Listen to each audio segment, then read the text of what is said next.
Om Swastiastu. Terima kasih atas kesempatan yang telah diberikan kepada saya. Perkenalkan, nama saya Wayan Puji Arni, absen 2 dari kelas A, Prodi Sastra Agama dan Pendidikan Bahasa Bali. Pada hari ini saya akan mempresentasikan tugas dari mata kuliah landasan pendidikan yang diajarkan oleh Bapak Inyoman Suka Ardiasa, SPDB MPD, mengenai hakikat manusia dalam dimensi pendidikan. Selanjutnya, terdapat kata pengantar. Puji syukur penulis panjatkan kehadirat Ide Sang Hyang Widiwasa, karena atas berkat rahmatnya, penulis dapat menyelesaikan makalah ini. Di dalam makalah ini, penulis mengambil judul Hakikat Manusia dalam Dimensi Pendidikan. Makalah ini disusun untuk memenuhi tugas dari mata kuliah landasan pendidikan. Selain itu, penulis juga berharap agar makalah ini dapat menambah wawasan bagi pembaca mengenai hakikat manusia dalam dimensi pendidikan. Penulis mengucapkan terima kasih yang sebesar-besarnya kepada Bapak Inyoman Suka Ardiasa, SPDB MPD, selaku dosen pengajar mata kuliah landasan pendidikan. Karena dengan adanya tugas ini dapat menambah wawasan penulis mengenai topik dari makalah ini. Penulis juga mengucapkan terima kasih kepada seluruh pihak yang telah membantu menyelesaikan tugas ini. Dengan demikian, penulis menyadari bahwa makalah ini masih jauh dari kata sempurna. Oleh karena itu, kritik dan saran yang membangun sangat diperlukan. Singaraja, 7 November 2020, penulis Wayan Puji Arni. Pada slide selanjutnya terdapat daftar isi. Jadi kalian bisa lihat di layar daftar isi dari makalah ini. Pada halaman pertama terdapat bab 1 pendahuluan. Pada bagian 1.1 ada latar belakang. Pendidikan merupakan salah satu faktor yang penting untuk memajukan suatu bangsa. Melalui pendidikan yang baik, diperoleh hal-hal baru sehingga dapat digunakan untuk menciptakan sumber daya manusia yang berkualitas. Suatu bangsa apabila memiliki sumber daya manusia yang berkualitas, tentunya mampu membangun bangsanya menjadi lebih maju. Oleh karena itu, setiap bangsa hendaknya memiliki pendidikan yang baik dan berkualitas. Pendidikan yang berkualitas harus mampu mencapai tujuan pendidikan.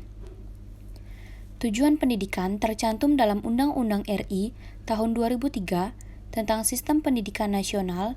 Disebutkan bahwa pendidikan nasional berfungsi mengembangkan kemampuan dan membentuk watak serta peradaban bangsa yang bertujuan untuk mengembangkan potensi yang dimiliki peserta didik agar menjadi manusia yang berkualitas dengan ciri-ciri beriman, bertakwa kepada Tuhan Yang Maha Esa, berakhlak mulia, sehat, cakap, kreatif, mandiri dan menjadi warga negara yang demokratis serta bertanggung jawab. Usaha untuk mencapai tujuan pendidikan tidaklah mudah. Banyak kendala yang harus dihadapi oleh sistem pendidikan di Indonesia. Salah satu kendalanya adalah rendahnya mutu pendidikan di Indonesia yang membuat tujuan pendidikan belum tercapai secara maksimal. Pada bagian 1.2 ada rumusan masalah. Jadi rumusan masalah yang pertama yaitu apa yang dimaksud dengan hakikat manusia dalam dimensi pendidikan? Yang kedua, sebutkan dan jelaskan aspek-aspek manusia dalam dimensi pendidikan. Bagian 1.3 ada tujuan masalah. Jadi, tujuan masalah pada makalah ini yang pertama untuk mengetahui pengertian dari hakikat manusia dalam dimensi pendidikan. Yang kedua, untuk mengetahui aspek-aspek manusia dalam dimensi pendidikan. Pada bagian 1.4 ada manfaat. Jadi, manfaatnya kita dapat memahami pengertian dan aspek-aspek manusia dalam dimensi pendidikan. Pada halaman berikutnya terdapat bab 2 pembahasan. Bagian 2.1 mengenai pengertian hakikat manusia dalam dimensi pendidikan. Hakikat manusia adalah sebagai gagasan atau konsep yang mendasari manusia dan eksistensinya di dunia. Pendidikan pada dasarnya adalah upaya untuk memanusiakan manusianya. Manusia sudah dibekali berbagai potensi untuk mampu menjadi manusia. Jadi, hakikat manusia dalam dimensi pendidikan merupakan konsep yang mendasari manusia dalam bidang pendidikan dan mampu memanusiakan manusia dalam dunia pendidikan. Pada bagian 2.2 terdapat aspek-aspek dimensi pendidikan. Aspek-aspek ini terdiri atas 7 bagian. Yang pertama, manusia sebagai makhluk Tuhan. Manusia adalah makhluk ciptaan Tuhan yang paling sempurna di antara makhluk ciptaan lainnya. Manusia adalah subjek yang memiliki kesadaran dan penyadaran diri. Karena itu, manusia adalah subjek yang menyadari keberadaannya. Ia mampu membedakan dirinya dengan segala sesuatu yang ada di luar dirinya. Selain itu, manusia juga sadar akan apa yang telah dipikirkan dan apa isi dalam pikirannya. Manusia berkedudukan sebagai makhluk Tuhan yang Maha Esa. Dalam pengalaman hidupnya, terlihat bahkan dapat kita alami sendiri adanya fenomena kemakhlukan. Fenomena kemakhlukan antara lain berupa pengakuan atas kenyataan, adanya perbedaan kodrat dan martabat. Manusia merasakan dirinya begitu kecil dan rendah di hadapan Tuhan yang Maha Besar dan Maha Tinggi. Manusia mengakui keterbatasannya dibandingkan Tuhan yang Maha Esa dan Maha Perkasa. Manusia serba tidak tahu, sedangkan Tuhan serba Maha Tahu. Manusia bersifat fana, sedangkan Tuhan bersifat abadi. Semua itu melahirkan rasa cemas dan takut pada diri manusia terhadap Tuhannya. Tetapi di balik itu, diiringi pula dengan rasa kagum, rasa hormat, dan rasa segan karena Tuhannya begitu luhur dan suci. Semua itu menggugah kesedihan manusia untuk bersujud dan berserah diri kepada Penciptanya. Yang kedua, manusia sebagai kesatuan badan roh. Badan manusia terbentuk dari unsur-unsur tanah dan bumi. Jika terbentuk roh, Tuhan ditiupkan ke badan. Roh adalah sebagian dari sifat-sifat ketuhanan. Walaupun manusia adalah bagian dari alam semesta, tetapi manusia berbeda dari alam itu sendiri. Manusia memiliki jiwa dan roh. Roh adalah substansi yang kualitasnya tidak berubah-ubah, sedangkan jiwa adalah substansi yang kualitasnya dapat berubah-ubah. Meski manusia merupakan perpaduan dua unsur yang berbeda, roh dan badan, namun ia merupakan pribadi yang integral. Artinya, manusia itu kesatuan badan rohani. Sebagai kesatuan badan rohani, manusia hidup dalam ruang dan waktu, sadar akan dirinya dan lingkungannya, mempunyai berbagai kebutuhan, insting, nafsu, serta mempunyai tujuan. Selain itu, manusia mempunyai potensi untuk beriman dan bertakwa kepada Tuhan, dan potensi untuk berbuat baik atau sebaliknya. Adapun dalam eksistensinya, manusia memiliki aspek individualitas, sosialitas, moralitas, keberbudayaan, dan keberagamaan. Yang ketiga, manusia sebagai makhluk individu. Secara kodrati, manusia merupakan makhluk monodualis, artinya, selain sebagai makhluk individu, manusia berperan juga sebagai makhluk sosial. Sebagai makhluk individu, manusia merupakan makhluk ciptaan Tuhan yang terdiri atas unsur jasmani atau raga dan rohani atau jiwa, yang tidak dapat dipisah-pisahkan. Jiwa dan raga inilah yang membentuk individu. Manusia juga diberi kemampuan berupa akal, pikiran, dan perasaan. Setiap manusia mampu mengambil distansi, menempati posisi, berhadapan, menghadapi, memasuki, memikirkan, bebas mengambil sikap, dan bebas mengambil tindakan atas tanggung jawabnya sendiri. Konsekuensinya, masing-masing individu juga harus mempertanggungjawabkan segala perilakunya secara moral kepada dirinya sendiri dan kepada Tuhan. Jika perilaku individu itu baik dan benar, maka akan dinikmati akibatnya. Tetapi jika sebaliknya, akan diderita akibatnya. Yang keempat, manusia sebagai makhluk sosial. Manusia adalah makhluk individual, namun demikian ia hidup keterpautan dengan sesama. Plato mengatakan, Makhluk hidup yang disebut manusia merupakan makhluk sosial dan makhluk yang senang bergaul atau berkawan. Status makhluk sosial selalu melekat pada diri manusia. Manusia tidak bisa bertahan hidup secara utuh hanya dengan mengandalkan dirinya sendiri. Sejak lahir sampai meninggal dunia, makhluk memerlukan bantuan atau kerjasama dengan orang lain. Ciri utama makhluk sosial adalah hidupnya berbudaya. Dengan kata lain, hidup menggunakan akal budi dalam suatu sistem yang berlaku dan dalam kurun waktu tertentu. Hidup berbudaya disebut meliputi filsafat yang terdiri atas pandangan hidup, politik, teknologi, komunikasi, ekonomi, sosial, budaya, dan keamanan. Manusia berperan sebagai makhluk individu dan makhluk sosial yang dapat dibedakan melalui hak dan kewajiban. Namun, keduanya tidak dapat dipisahkan karena manusia merupakan bagian dari masyarakat. Hubungan manusia sebagai individu dengan masyarakatnya terjalin dalam keselarasan, keserasian, dan keseimbangan. Oleh karena itu, harkat dan martabat setiap individu diakui secara penuh dalam mencapai kebahagiaan bersama. Yang kelima, manusia sebagai makhluk berbudaya.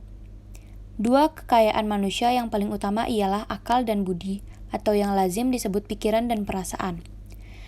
Di satu sisi, akal dan budi tersebut telah memungkinkan munculnya tuntunan-tuntunan hidup manusia yang lebih daripada tuntunan hidup makhluk lain. Dari sifat tuntunan itu, ada yang berupa tuntunan jasmani dan ada tuntunan rohani. Di sisi lain, akal dan budi memungkinkan munculnya karya-karya manusia yang sampai kapanpun tidak pernah akan dapat dihasilkan oleh makhluk lain.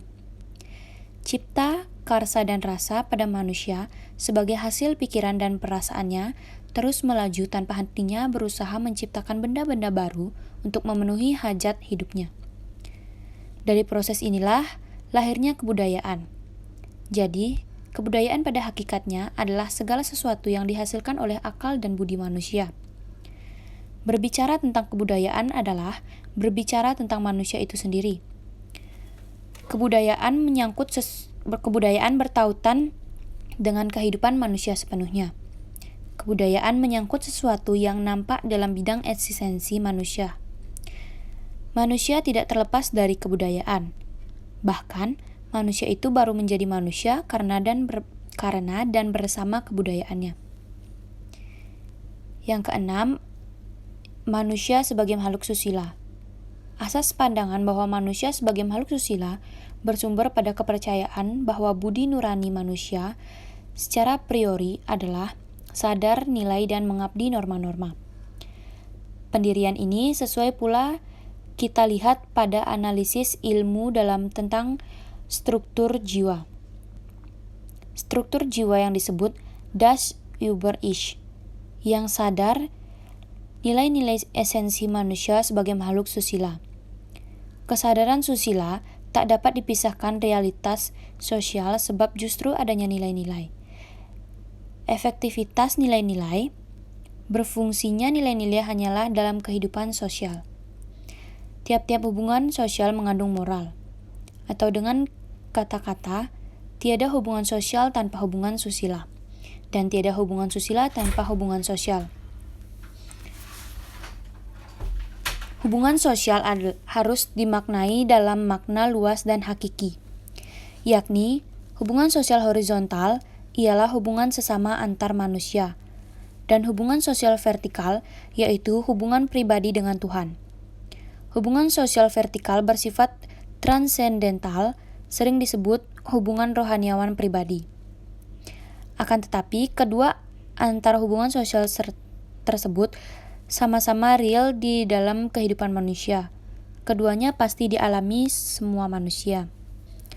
Hubungan sosial sering disebut hubungan religius yang dianggap hubungan pribadi dan bersifat perseorangan, bukan masalah sosial. Dan yang terakhir, manusia sebagai makhluk beragama. Kelebihan manusia terletak pada unsur rohani. Dengan akalnya, manusia yang lemah secara fisik dapat menguasai dunia dan mengatur segala yang ada di atasnya. Karena unsur inilah Tuhan menciptakan segala yang ada di langit dan di bumi untuk manusia. Manusia hidup beragama karena agama menyangkut masalah-masalah yang bersifat mutlak, maka pelaksanaan keberagamaan akan tampak dalam kehidupan sesuai agama yang dianut masing-masing individu. Hal ini baik berkenaan dengan sistem keyakinan, sistem peribadatan, maupun berkenaan dengan pelaksanaan tata kaidah yang mengatur hubungan manusia dengan Tuhannya, hubungan manusia dengan manusia, serta hubungan manusia dengan alam. Dalam keberagamaan, manusia akan merasakan hidupnya menjadi bermakna. Ia memperoleh kejelasan tentang dasar hidupnya, tata cara hidup berbagai aspek kehidupan, dan menjadi jelas pula apa tujuan hidupnya. Untuk slide selanjutnya, pada bagian penutup, jadi kesimpulan yang dapat saya ambil dari makalah di atas, pendidikan adalah hal yang sangat penting dalam kehidupan manusia. Tanpa adanya pendidikan, manusia tidak mengetahui sesuatu dengan baik dan benar. Hakikat manusia dalam pendidikan sangat penting, dan aspek-aspek manusia juga banyak. Manusia adalah makhluk yang paling sempurna di antara makhluk lain ciptaan Tuhan. Hanya manusia yang dapat memiliki pikiran yang baik atau buruk, dapat membedakan sesuatu yang pantas dan tidak pantas untuk dijalankan. Manusia juga merupakan makhluk sosial yang tidak bisa hidup sendiri, dan manusia juga makhluk beragama. Untuk saran saya setelah membaca makalah di atas, kita semua dapat menjadikan diri menjadi lebih baik, menjadi manusia yang berkarakter, dan memiliki etika yang baik. Memiliki tanggung jawab dalam setiap melakukan kegiatan. Pendidikan dalam diri itu sangat penting untuk menjadikan diri berhasil di masa depan. Untuk slide selanjutnya ada daftar pustaka. Jadi sekian presentasi dari saya. Jika terdapat kesalahan, saya mohon maaf dan saya tutup dengan Parame Santi. Om Santi, Santi, Santi, Om.